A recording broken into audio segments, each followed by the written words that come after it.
And it seems, Tim, that Gronkowski's been dealing with injuries since last fall. 4 surgeries on his left forearm, which he broke originally in November. And as if that weren't enough, he elected to undergo back surgery in June. So let's take a closer look at what he's dealing with the back itself.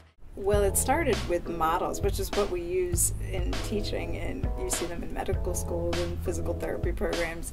I was looking at all the fabulous touchscreen technology we have all over our air, and I thought, how can we merge this with injuries to tell a better story visually?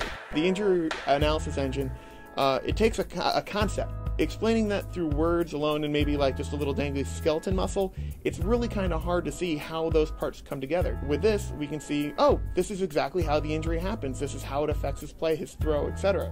The nice thing about this injury analysis screen is we can start with a resume of the player that we're discussing, and then we can get right down to the nuts and bolts of where that injury is on the body.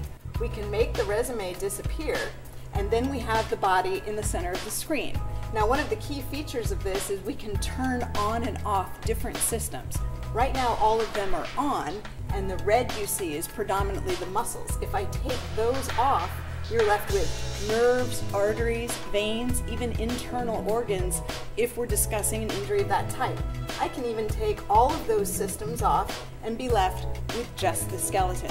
We can zoom in on a key area of the skeleton, and we can then slide that skeleton over if there's an area that we want to focus on. Then come the pretty pictures. We can draw with the artist's palette directly on the collarbone to show folks where the injury was.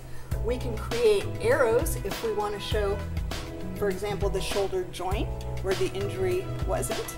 We can highlight things that we want to draw your attention to, like how close the collarbone is to the chest by a flashing circle.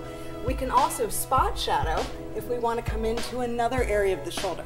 So there are a lot of different tools to play with here to draw the viewer's attention wherever we'd like to focus it for the injury analysis.